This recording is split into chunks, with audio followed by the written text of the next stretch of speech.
اللہ تبارک و تعالیٰ نے بنی اسرائیل سے فرمایا اذکروا نعمتی، میری نعمت کو یاد کرو،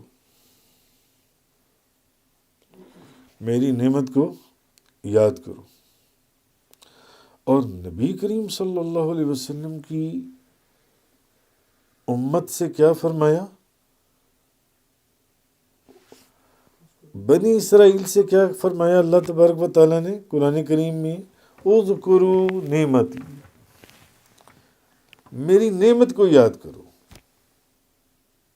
میری نعمت کو۔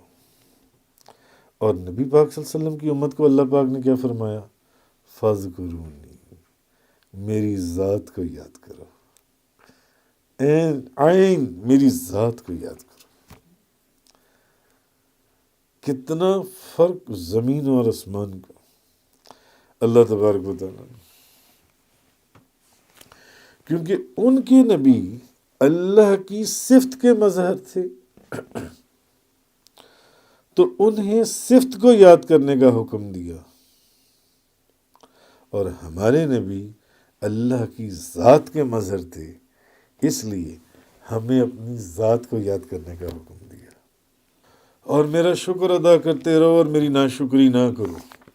اس آیت کا مطلب یہ ہے کہ عبادت کر کے میرا شکر ادا کرو، اور نافرمانی کر کے میری ناشکری نہ کرو۔ اور ایک معنی یہ بھی ہے کہ میری نعمتوں کا اعتراف کر کے میری حمد و ثنا کرو۔ اور شکر کا مطلب یہ بھی ہے کہ انسان نعمت دینے والے کا احسان ماندو۔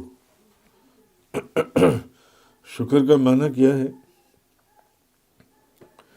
کہ انسان نعمت دینے والے کا احسان ماندو۔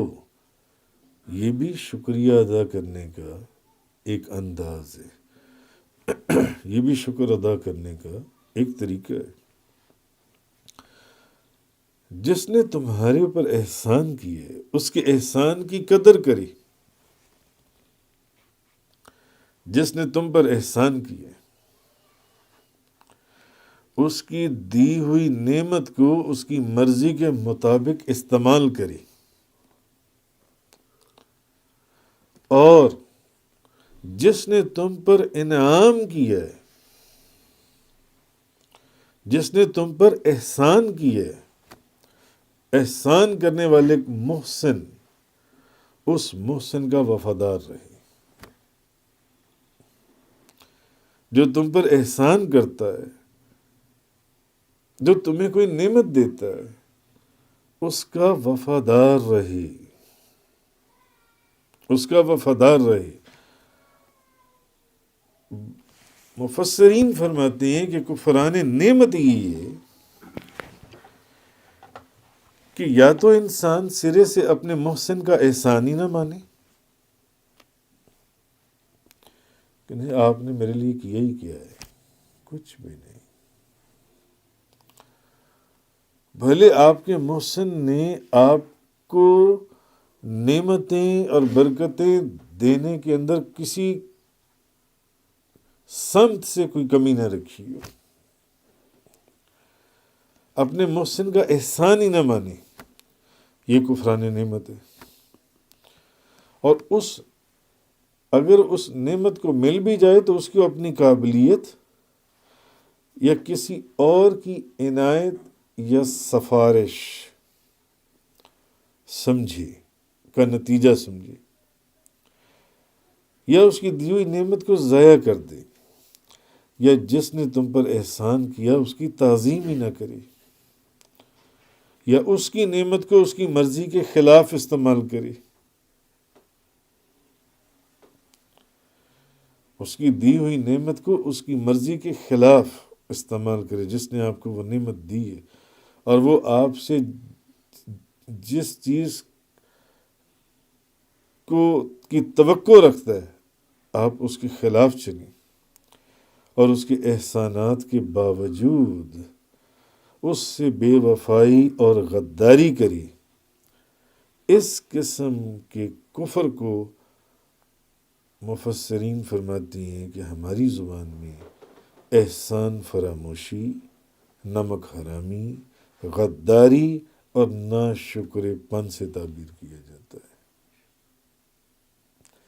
کہ اگر آپ کسی کے اوپر اپنی نعمتوں کی انتہا کر دیں، احسانات کی انتہا کر دیں اور اس کے بعد بھی وہ اس کی مرضی کے اوپر چلنے کی بجائے اپنی مرضی سے کام کرے، تو اس کا مطلب یہ ہے کہ وہ آپ کا وفادار نہیں ہے، وہ غدار ہے۔ پھر اس کی تفسیر یہ بھی ہے کہ جو انعام میں نے تم پر فرمائے، مثلا رسول بھیجے، ہدایت کی توفیق بخشی، شوق و محبت کا جذبہ عطا فرمایا، اس پر بھی شکر ادا کرو۔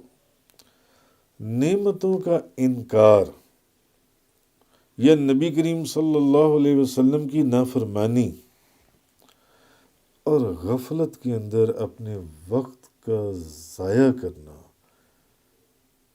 یہ بھی ناشکری ہی کی ایک قسم ہے، یہ بھی ناشکری ہی کی ایک قسم ہے۔